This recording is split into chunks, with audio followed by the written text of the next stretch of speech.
भक्तों, पूज्य गुरुजी कहते हैं कि अगर आप चैत्र नवरात्रि के पहले किसी भी दिन इस गुप्त चीज को अपने घर लाते हैं तो दुनिया की कोई भी ताकत आपको धनवान होने से नहीं रोक सकती है। चैत्र नवरात्रि आने में बस कुछ ही दिन शेष रह गए हैं, तो आपको इस वीडियो को देखने के बाद बिल्कुल देरी नहीं करनी है और चैत्र से पहले ही इस गुप्त चीज को लेकर आ जाना है, जिसकी बात आगे हम करने वाले हैं। दोस्तों, इस एक गुप्त चीज के बारे में जानने से पहले हम आपको चैत्र नवरात्रि के बारे में थोड़ी सी जानकारी बता दें कि इस बार चैत्र नवरात्रि का शुभ मुहूर्त, पूजा पाठ का सही समय क्या रहेगा, नवरात्रि कब से शुरू होगी, कब समाप्त होगी, घट स्थापना और कलश स्थापना का सही समय क्या रहेगा, कन्या पूजन किस दिन किया जाएगा और रामनवमी किस दिन मनाई जाएगी। यह संपूर्ण जानकारी जानने के लिए हमारे साथ अंत तक बने रहिए और कमेंट बॉक्स में जय मां लक्ष्मी जरूर लिख दीजिए। तो चलिए भक्तों, अब हम आपका ज्यादा समय बर्बाद न करते हुए वीडियो को शुरू करते हैं। 2025 में चैत्र नवरात्रि कब है, क्या है पूजा का शुभ मुहूर्त। हो जाइए खुश, क्योंकि माँ दुर्गा इस वर्ष चैत्र नवरात्रों में हाथी पर सवार होकर आ रही हैं। अब ढोल नगाड़े सजाइए, खुशियाँ आपके घर आने वाली हैं। भक्तों, मान्यता है कि अगर चैत्र नवरात्रि के दौरान माता दुर्गा घोड़े पर नहीं बल्कि हाथी पर सवार होकर आती हैं, तो यह बहुत ही शुभ और कल्याणकारी माना जाता है। कहा जाता है कि इससे जीवन सुखमय हो जाता है, पूजा पाठ का भरपूर लाभ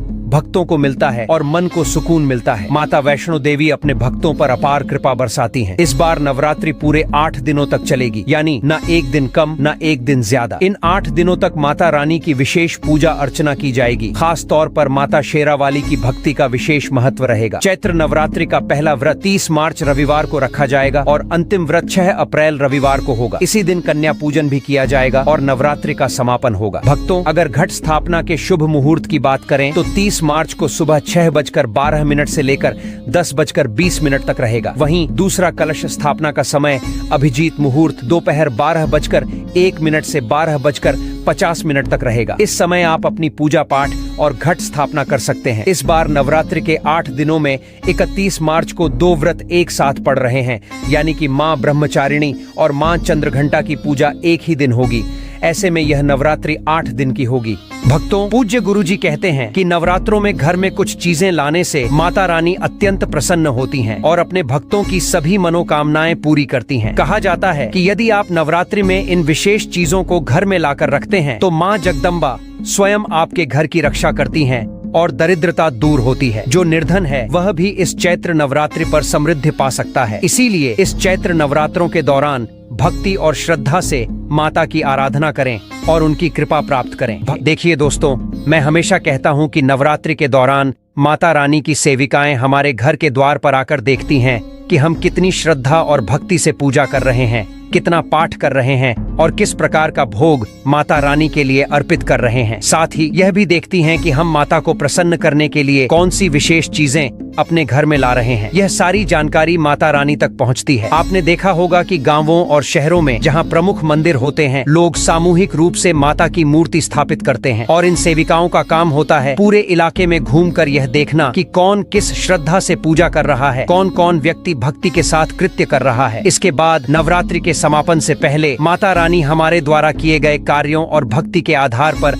हमें आशीर्वाद देती हैं और हमें ज्ञान प्रदान करती हैं। इसलिए नवरात्रि के समय कुछ खास नियमों का पालन करना बेहद जरूरी है। इस समय हमें देर तक सोने से बचना चाहिए। शराब या किसी भी प्रकार के नशे का सेवन तो बिल्कुल भी नहीं करना चाहिए और साथ ही लहसुन, प्याज जैसी तामसिक वस्तुओं से दूर रहना चाहिए। नवरात्रि के दौरान कुछ विशेष चीजें अपने घर में लाना माता रानी की विशेष कृपा प्राप्त होती है और इससे आपके घर में सुख और समृद्धि बनी रहती है। तो चलिए अब मैं आपको बताता हूँ कि इस नवरात्रि में कौन कौन सी चीजें घर में लानी चाहिए ताकि माता रानी प्रसन्न हो और आपके घर में धन और सुख शांति की बरसात हो। देखिए दोस्तों, हमारे धर्मशास्त्रों में यह कहा गया है कि कई बार हम में से बहुत लोग विदेश यात्रा पर जाने या फिर तीर्थ यात्रा करने की चाहत रखते हैं या 4 धाम की यात्रा करना चाहते हैं। इसके लिए लाख कोशिशों के बावजूद हमारी इच्छा पूरी नहीं हो पाती। अगर आपके साथ भी ऐसा हो रहा है तो नवरात्रि के दौरान एक छोटा सा उपाय कर सकते हैं। आप एक ध्वजा खरीदकर उसे माता रानी को अर्पित करें और फिर नवमी के दिन इसे किसी भी देवी मंदिर में जाकर चढ़ा दें या फिर मंदिर में जाकर इसे समर्पित कर दें। इस उपाय से आपकी यात्रा चाहे विदेश की हो या 4 धाम की अब पूरी हो जाएगी। जो यात्रा बार बार रुक रही थी अब वह संपन्न हो जाएगी और आपके सभी रास्ते खुल जाएंगे। अब बात करते हैं आर्थिक संकट से मुक्ति पाने की। बहुत से लोग मुझसे पूछते हैं कि धनवान बनने के लिए क्या करना चाहिए। तो नवरात्रि के इस पावन समय में अगर आप आर्थिक परेशानियों से निजात पाना चाहते हैं तो चांदी की कोई भी सामग्री लेकर उसे माता रानी को समर्पित करें। इस चांदी की वस्तु को आप 10वें दिन गंगा जल से स्नान कराकर लाल कपड़े में लपेट सकते हैं या फिर इसे चांदी की डिब्बी में डालकर अपने घर की तिजोरी में उत्तर दिशा में रख सकते हैं। इससे आपके घर में पैसे आने के रास्ते खुल जाएंगे और आपके घर में धन का आगमन शुरू हो जाएगा। ऐसे ही इस उपाय से दरिद्र व्यक्ति भी धनवान बन सकता है। भक्तों, अगर आप योग प्राप्ति की इच्छा रखते हैं तो नवरात्रि के पहले दिन से लेकर आखिरी दिन तक गाय के घी की ज्योत जलाना न भूलें। साथ ही माता रानी का बीज मंत्र ओम ऐं ह्लीं क्लीं चामुंडाय विच का जाप करें। इससे न केवल आपका स्वास्थ्य बेहतर होगा बल्कि आप किसी भी बीमारी से भी मुक्त हो जाएंगे। भक्तों, अब कुछ लोग ऐसे होते हैं जिनके पास खुद का घर नहीं होता और वो चाहते हैं कि माता रानी की कृपा से उनका अपना घर हो जाए। इसके लिए एक छोटा सा मिट्टी का घर खरीद कर लाकर उसे माता रानी को समर्पित करें या आप इसे खुद भी बना सकते हैं। जब नवरात्रि का समय समाप्त हो जाएगा तो आप देखेंगे कि आपकी यह इच्छा पूरी हो जाएगी और आपको अपना घर मिल जाएगा। बस लालच से बचें और चुपचाप अपनी भक्ति को सच्ची निष्ठा से करें। अब भक्तों, अगर आप नौकरी में प्रमोशन चाहते हैं तो 3 नारियल लेकर घर में रखें और नवमी के दिन उन्हें मंदिर में जाकर चढ़ा आएं। देखिए आपकी नौकरी में कैसे तरक्की होती है। आपकी मेहनत दोगुनी गति से बढ़ेगी और आपके घर में धन की कोई कमी नहीं रहेगी। अंत में, अगर आप आकर्षण बढ़ाना चाहते हैं तो सुगंधित अगरबत्तियां, धूप या फिर चमकीली चीजें खरीदकर माता रानी को समर्पित करें। इस उपाय से आपके जीवन में जो भी आकर्षण और सफलता की कमी थी वह पूरी हो जाएगी। दोस्तों, अब मैं आपको एक बहुत ही खास और प्रभावी उपाय बताने जा रहा हूँ जिससे आप अपार धन संपत्ति प्राप्त कर सकते हैं। यदि आप चाहें तो नवरात्रि के इस पावन समय में एक मौली धागा खरीद कर उसे 9 गांठें लगा सकते हैं। हर गांठ के साथ आपको 9 प्रकार की अपनी मनोकामनाएं बोलनी है। साथ ही नव दुर्गा का ध्यान करते हुए 9 गांठें लगानी है। फिर इस धागे को माता रानी को समर्पित कर दें, यानी भेंट कर दें। इस उपाय से आपकी 9 प्रकार की इच्छाएं पूरी होती हैं और माता रानी आपसे बहुत प्रसन्न होती हैं, जिससे आपको अपार लाभ प्राप्त होता है। भक्तों, अगर आप चाहते हैं कि आपके घर में धन और समृद्धि बढ़े तो आप कमल पर विराजमान माता लक्ष्मी की तस्वीर भी ला सकते हैं। इससे घर में सौभाग्य और संपत्ति का आगमन होता है। बस ध्यान रखें कि इस तस्वीर को उत्तर दिशा में रखें, क्योंकि यही दिशा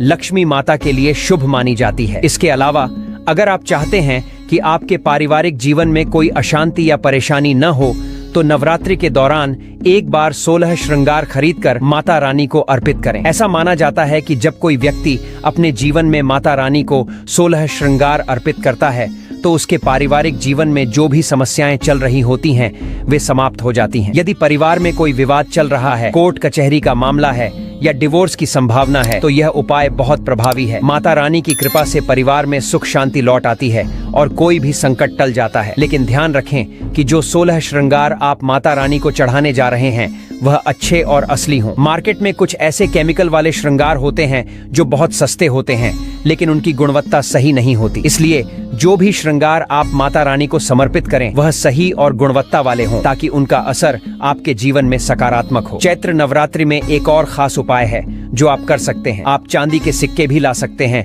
और माता रानी को अर्पित कर सकते हैं। यह भी एक शुभ संकेत है और इसे बहुत ही अच्छा माना जाता है। दोस्तों, अब मैं आपको एक बेहद खास उपाय बताने जा रहा हूँ जो आपके घर में समृद्धि और सकारात्मक ऊर्जा लाने में मदद करेगा। शास्त्रों में मोर पंख को एक अत्यंत शुभ और बलवर्धक तत्व माना गया है। खासकर नवरात्रि के समय अगर आप घर में माँ सरस्वती के प्रिय मोर पंख को स्थापित करते हैं तो यह आपके घर में रहने वाले विद्यार्थियों की पढ़ाई की क्षमता को तीव्र करता है, उनकी बुद्धि का विकास होता है और उनका मानसिक बल भी बढ़ता है। इससे न केवल पढ़ाई में सफलता मिलती है बल्कि व्यक्ति जीवन में शिक्षा के क्षेत्र में कभी हार नहीं मानता। इसके साथ ही मोर पंख घर में सकारात्मक ऊर्जा का संचार करता है और नकारात्मक शक्तियों को सोख लेता है। यह आपके घर में एक सकारात्मक वातावरण बनाता है और घर में नकारात्मकता को खत्म कर देता है। इसलिए घर में मोर पंख रखने से वातावरण हल्का और शांतिपूर्ण बनता है, जो कि हर किसी के लिए बेहद लाभकारी है। अब चैत्र नवरात्रि के दौरान एक और खास उपाय है जिसे आपको अपने घर में जरूर करना चाहिए, वह है केले का पौधा लगाना। नवरात्रि में यदि आप घर के आंगन में केले का पौधा लगाते हैं और रोज उसे जल चढ़ाते हैं तो यह आपके जीवन में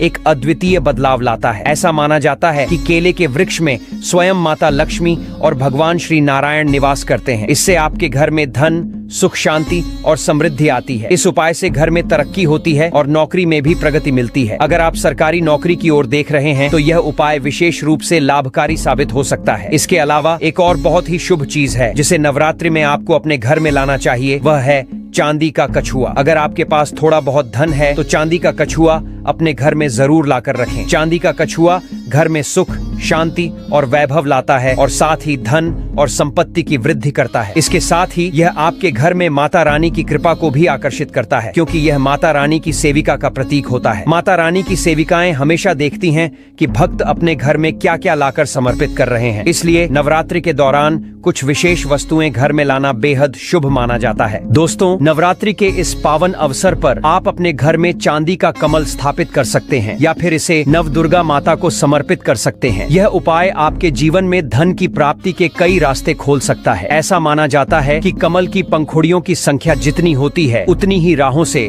आपको धन की प्राप्ति होती है। अगर कमल की 8 पंखुड़ियां हैं तो आपके जीवन में 8 अलग अलग मार्ग से धन का आगमन हो सकता है। बस इस कमल को दशमी तिथि को अपने घर के धन स्थान में रखें और फिर देखिए माता रानी की कृपा से आपके जीवन में समृद्धि कैसे आती है। भक्तों, इसके अलावा अगर आप शत्रुओं से परेशान हैं और उनसे छुटकारा पाना चाहते हैं तो नवरात्रि के समय में त्रिशूल भी घर में लाकर स्थापित करें। त्रिशूल, जिसे 3 प्रकार के शूल से बना एक शक्तिशाली प्रतीक माना जाता है, आपके शत्रुओं को शांत कर देता है और उनका नाश करता है। खासकर अगर आप चांदी का त्रिशूल लाते हैं तो यह और भी प्रभावी होता है। आपके शत्रु अब आपको तंग नहीं कर पाएंगे और आपकी स्थिति मजबूत होगी। अब भक्तों, जो लोग जीवन में धनवान बनना चाहते हैं या जिनकी इच्छा है कि वे गुणवान बने, वे नवरात्रि के दौरान माता रानी को चरण पादुका अर्पित कर सकते हैं। यह विशेष रूप से उन साधकों के लिए है जो नित्य साधना करते हैं, मंत्र सिद्ध करना चाहते हैं या पुण्य बढ़ाना चाहते हैं। चरण पादुका को अर्पित करने से आपका जीवन सशक्त होता है और वह सब प्राप्त होता है जो साधु संतों को भी कठिन तपस्या के बाद हासिल होता है। यदि आप चाहते हैं कि आपके घर में सुख शांति और समृद्धि बनी रहे तो आप नवरात्रि में चांदी की कटोरी और चांदी के चम्मच का उपयोग कर सकते हैं। माता रानी को चांदी की कटोरी में भोग अर्पित करें और चांदी के चम्मच से उनका पूजा सामग्री अर्पित करें। यह उपाय आपके घर में हर प्रकार के सकारात्मक बदलाव लाएगा। भक्तों, अब एक और शक्तिशाली उपाय है जिसे नवरात्रि के दौरान जरूर आजमाना चाहिए। खासकर सप्तमी तिथि पर अगर आप गुड़हल के लाल फूल लाकर उसे 21 फूलों की माला बनाकर नवदुर्गा माता को अर्पित करते हैं तो यह आपके जीवन में चमत्कारी परिवर्तन ला सकता है। लाल गुड़हल के फूलों की माला अर्पित करने से आपकी हर इच्छा पूरी होगी। यह उपाय इतना प्रभावी है कि अगर आप इसे करते हैं तो कोई भी शक्ति आपकी मनोकामना को पूरा होने से नहीं रोक सकती। अगर सप्तमी तिथि पर यह नहीं कर पाते तो नवरात्रि के किसी भी दिन रात 8 बजे के बाद नवदुर्गा माता को गुड़हल के फूलों की माला अर्पित कर सकते हैं। 1 महीने के भीतर